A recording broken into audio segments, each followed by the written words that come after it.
We keep things rolling here on the Sports Cubicle. I'm your host, Mike Mercado, and a conversation that has hit the NBA Twitter sphere, the NBA zeitgeist, NBA fans all over social media and at the arenas talking about these games are the load management and the new 65-game rule for the NBA MVP, amongst the other awards, and the injury that has hit the favorite MVP, odds-on favorite in the MVP race, Joel Embiid, who was diagnosed with a meniscus injury in left knee. His timetable is unclear. This comes to us from Jack Bauer, Yahoo Sports. Philadelphia 76er star Joel Embiid can be out for a lot longer than just this weekend. The reigning MVP has been diagnosed with a meniscus injury in his left knee and will be out through at least the weekend while the Sixers figure out a treatment plan, the team announced Thursday. The Sixers' full statement via Yahoo Sports' Jake Fisher, quote, an MRI following Wednesday's game and further evaluation over the last 24 hours revealed an injury to the lateral meniscus in Embiid's left knee. Embiid, in consultation with the 76ers medical staff and several leading specialists, will be out through the weekend while a treatment plan is finalized. Updates will be provided as appropriate. Embiid sustained the injury during Tuesday's game against the Golden State Warriors. He dove for the ball after being stripped on offense and was still on the court when the Warriors forward, Jonathan Kuminga, landed on his left knee, causing it to bend outwardly. Embiid was in clear pain after the play, grabbing at his knee on the court and eventually limping to the locker room. And then we are hearing this conversation about guys like Tyrese Halliburton and some of the other stars in the NBA who are pushing themselves, who are playing while being injured to meet the criteria of the MVP award race, the minimum 65 games you need to play. The injury has changed the way the betting market has looked. Now Nikola Jokic has jumped up. Luka Doncic has jumped up. But you're seeing players put themselves out there and playing a lot more to meet that criteria. This rule was not needed.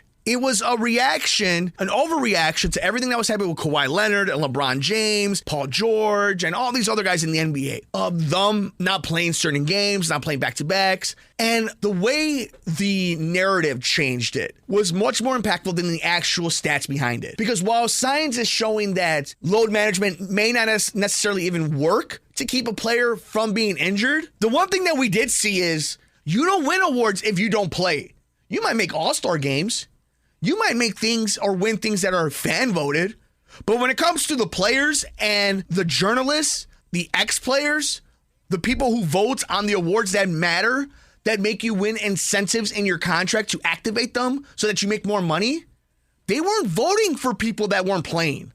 So this definitely was an overreaction. Do I think the NBA does have a problem on scheduling, on making sure your ticket is worth it, the price of tickets? I mean, that could be the case for anything in the United States, heck, in the world right now, about entertainment. I mean, for that, just way of living, it's expensive right now. But I do think you have put these players in an awkward position, these teams in an awkward position to meet these minimum standards when you really never needed it. So I think it's unfortunate for the Sixers, who have a legit shot of winning the NBA Finals, and now this is a huge blow. Embiid might not play the rest of the season. It might be 4 to 6 weeks. It might be the rest of the NBA season that he doesn't play. And obviously that just title contention gone, over with. But it's something as fans, observers, we have to keep an eye out, is while I think for most basketball fans, it was a good nature, good intention conversation and concern about making sure that players play into the product and the quality of the product and the consumer all being taken care of. But there is such a thing as overreaction, and I think this game limit has done that. And now that you're seeing players get hurt, players playing while being hurt, while being injured, damaging the product, which will damage the product later on when you have the most eyeballs, and that's in the NBA playoffs and the finals. And if you don't have star players, you're not going to have the viewers. So I think it's something to really keep an eye out. But let us know your thoughts. Embiid out for now. No certain timetable with a meniscus injury. But how do you think this was impacted and other players' injuries have been impacted by the minimum rule of games played in order to be eligible for NBA awards, including the NBA MVP? We got more coming up next here on the Sports Cubicle. I'm Mike Mercado.